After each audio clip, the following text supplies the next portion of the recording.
Hello दोस्तों, I hope you all are well. तो दोस्तों, ये है हमारे उत्तराखंड वन लाइनर की स्पेशल सीरीज़ का पार्ट 3। और आज हम देखेंगे उत्तराखंड के कुमाऊं क्षेत्र, जिसको मानस खंड में जिसे कुमाऊं बोला गया है। तो तो उससे जुड़े हुए कुछ महत्वपूर्ण प्रश्न जो कि पेपर्स में बार बार पूछे जाते हैं, चाहे वो किसी भी लेवल का एग्ज़ाम हो। तो ये आदिकाल से संबंधित कुछ प्रश्न हैं, ये वन लाइनर की फॉर्म में मैंने व्यवस्थित किए हैं। उम्मीद करते हैं कि आपको ये वीडियो पसंद आएगा। तो दोस्तों, अगर आपने अभी तक हमारे चैनल को सब्सक्राइब नहीं किया है तो चैनल को सब्सक्राइब कीजिए और बेल आइकन को प्रेस कर दीजिए, ताकि हमारे द्वारा डाले गए सभी वीडियोस की नोटिफिकेशन आपको टाइम टाइम पे मिल सके। और दोस्तों, इस वीडियो को अधिक से अधिक लाइक और शेयर कीजिए, ताकि ज़्यादा से ज़्यादा स्टूडेंट्स की हेल्प हो सके। तो चलिए दोस्तों, बिना किसी देरी के शुरू करते हैं आज का वीडियो। तो उत्तराखंड में आज हम देखेंगे कुमाऊं क्षेत्र को, कुमाऊं क्षेत्र से संबंधित कुछ महत्वपूर्ण प्रश्न। तो कुमाऊं क्षेत्र, हाँ, तो सबसे पहले हम बात करते हैं मानस खंड की, क्योंकि मानस खंड में ही कुमाऊं के लिए केदारखंड और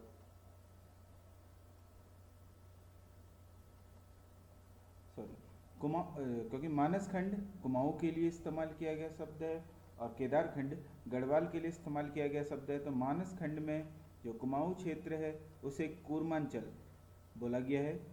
जो मानस खंड है उसमें एक संस्कृत में बोला गया है कूर्मांचल, जो बाद में प्राकृत भाषा में कुमू में बदल गया। और फिर जो हाल फिलहाल में जो हिंदी भाषा है उसके अनुसार इसे कुमाऊं शब्द कहा जाने लगा। और जो कुमाऊं का सर्वाधिक उल्लेख हमें मिलता है वो स्कंद पुराण के मानस खंड में मिलता है। तो कुमाऊं का सर्वाधिक प्रयोग किस पुराण में हुआ है? तो स्कंद पुराण के मानस खंड में हमें कुमाऊं का सर्वाधिक उल्लेख देखने के लिए मिलता है। उसके अलावा इस क्षेत्र को कुमाऊं क्यों कहा जाता है या कूर्मांचल क्यों कहा जाता था? तो एक कांडादेव या कानदेव ये क्षेत्र था। यहाँ पर माना जाता है कि जो विष्णु भगवान हैं उनके कुर्मू अर्थात कच्छप अवतार, जो कछुए का अवतार लिया था भगवान विष्णु जी ने, वो कांडादेव या कानदेव क्षेत्र में लिया था। इसीलिए इस क्षेत्र को क्या कहा जाने लगा? कूर्मांचल, जो कि हाल में क्या बना है? कुमाऊं।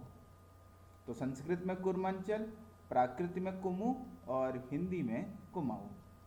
और प्रारंभ में जो कुमाऊं था वो सिर्फ कहाँ का क्षेत्र था? जो प्रारंभ में कुमाऊं था वो सिर्फ चंपावत के आसपास का क्षेत्र ही कुमाऊं माना जाता था। लेकिन वर्तमान में जो कुमाऊं है उसमें चंपावत के अतिरिक्त पिथौरागढ़, अल्मोड़ा, नैनीताल, उधम सिंह नगर, बागेश्वर, तो ये जिले भी कुमाऊं में शामिल किए गए हैं। तो उत्तराखंड को दो मंडलों में विभाजित किया गया है, कुमाऊं और गढ़वाल मंडल में। तो कुमाऊं मंडल में ये सब जिले आते हैं। तो लेकिन स्टार्टिंग में जब हम प्राचीन काल की बात करें तो उस समय जो कुमाऊं था वो सिर्फ चंपावत के आसपास के क्षेत्र को ही कहा जाता था। और किस मुगल बादशाह की जीवनी में के ऊपर एक पुस्तक लिखी गई, तारीख ए मुबारक शाही। जो तारीख ए मुबारक शाही, ये मुबारक शाह की जो बायोग्राफी है उसमें भी कुमाऊं का वर्णन मिलता है। अब उस समय माना जाता था कि जो जिस टाइम में मुबारक शाह भारत की राजगद्दी पे बैठे हुए थे उस समय चंपावत में किसका शासन था? चंद वंश का शासन था। अब चंद वंश के चंदों के साथ जो मुगलों के थे वो संबंध काफ़ी अच्छे थे। और मुस्लिम हुआ करते थे उनसे कुमाऊं प्रोनाउंसिएशन नहीं होता था। तो जो मुस्लिम थे वो चंदों के राज्य को क्या बोलते थे? कुमायूं। तो जो मुस्लिम थे वो चंदों के राज्यों को बोला करते थे कुमायूं। और ऐसा माना जाता है कि यहीं से क्या शब्द निकला फिर? कुमाऊं। इसके लिए बहुत सारी जो अलग अलग मान्यताएं हैं। तो ये भी माना जाता है कि कुमायूं मुस्लिम लोग कहा करते थे, वहीं से शब्द निकला कुमाऊं। अब कुमाऊं क्षेत्र में जो प्राचीन काल है उस समय पे कौन कौन सी जातियां निवास करती थी? किन्नर, यक्ष, तंगव, किरात, गंधर्व, विद्याधर, नाग, ये आदि जातियां का जो वर्णन मिलता है या उल्लेख मिलता है कि ये कुमाऊं क्षेत्र में निवास करती थी, वो किस पुराण से मिलता है? तो ये मिलता है हमें ब्रह्म पुराण और वायु पुराण, महाभारत। तो महाभारत के वायु पुराण और ब्रह्म पुराण से हमें वर्णन ये पता चलता है कि जो कुमाऊं क्षेत्र है उसमें किरात, यक्ष, तंगव, किन्नर, गंधर्व, विद्याधर, नाग आदि जातियां भी रहा करती थी। अब देखो यक्षों की जो पुष्टि है वो हमें कैसे होती है कि यक्ष निवास करते थे कुमाऊं में, तो उत्तर अल्मोड़ा का जो जाखन देवी मंदिर है वो यक्षों के द्वारा बनाया गया मंदिर है। तो यहाँ से हमें पुष्टि होती है कि जो कुमाऊं क्षेत्र है उसमें यक्ष निवास करते थे। इसी प्रकार नागों के निवास की पुष्टि कैसे होती है? तो नागों के निवास की पुष्टि होती है इन क्षेत्रों से, जैसे विनाग और बेनीनाग, इन दोनों को याद रखिएगा, पिथौरागढ़ में स्थित है। विनाग, बेनीनाग, धौलीनाग, कालीनाग, पिगलनाग और वायुकीनाग, तो इन स्थानों पे जो नागों के मंदिर बने हुए हैं उनसे पता चलता है कि उत्तराखंड में कौन सी जाति भी रहा करती थी। उत्तराखंड के कुमाऊं क्षेत्र में नागों का भी निवास स्थान था। उसके साथ साथ जो बौद्ध धर्म का प्रचार हुआ वो किस जाति के समय में हुआ था? जो बौद्ध धर्म का प्रचार हुआ था वो खस जाति के समय पे हुआ था। उसके साथ साथ किरात जनजाति जो थी उसके निवास की पुष्टि हमें कहाँ कहाँ कौन कौन से स्थान से मिलती है? अस्कोट और डीडीहाट जो कि पिथौरागढ़ जिले में स्थित है, वहाँ से हमें पुष्टि होती है किरात जनजाति के निवास की।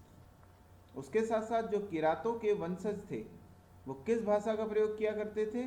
तो किरातों के वंशज जो थे उनकी भाषा थी मुंडा भाषा। तो मुंडा भाषा किसकी है? किरातों की। जो किरात थे वो इस्तेमाल किया करते थे कौन सी भाषा? मुंडा भाषा। उसके अतिरिक्त शिवपुत्र जो कार्तिकेय हैं उनका जन्म स्थल कहाँ पर को माना जाता है? तो ऐसा माना जाता है कि जो शिवजी के पुत्र हैं कार्तिकेय, उनका जन्म जागेश्वर अल्मोड़ा में हुआ।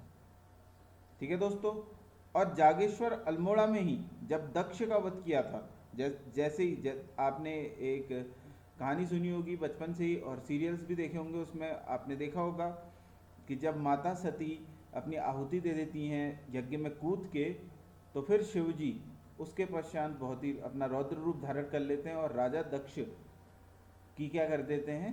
वध कर देते हैं। तो दक्ष वध के पश्चात शिवजी ने अपनी तपस्या कहाँ की थी?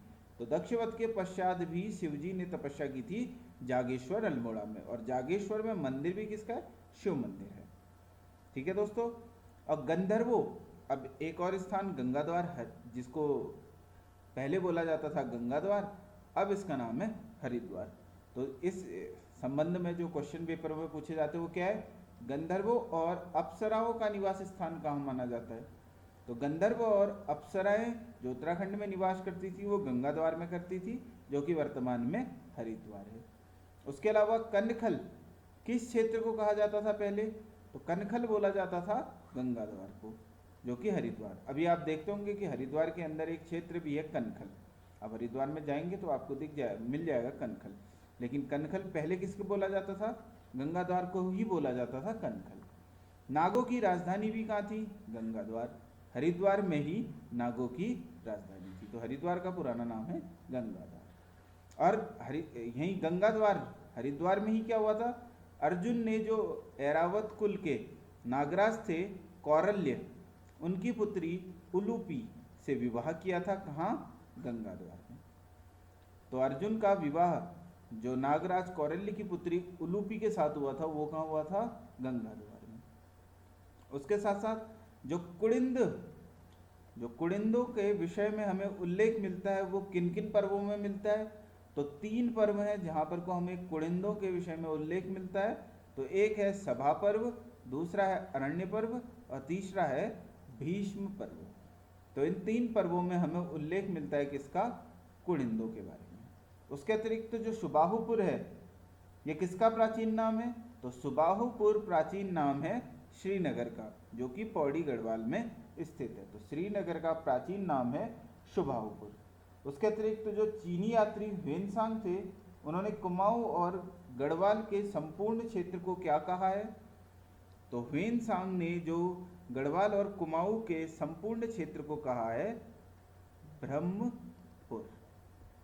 तो याद रखिएगा, ब्रह्मपुर किसने कहा है? चीनी यात्री ह्वेनसांग ने कुमाऊं और गढ़वाल के संपूर्ण क्षेत्र को। तो दोस्तों आज के लिए इतना ही। आई होप दोस्तों ये वीडियो आपको पसंद आया होगा। तो इस वीडियो को अधिक से अधिक लाइक और शेयर कीजिए, चैनल को सब्सक्राइब कीजिए और दोस्तों अपना सपोर्ट इसी प्रकार हमें देते रहिए।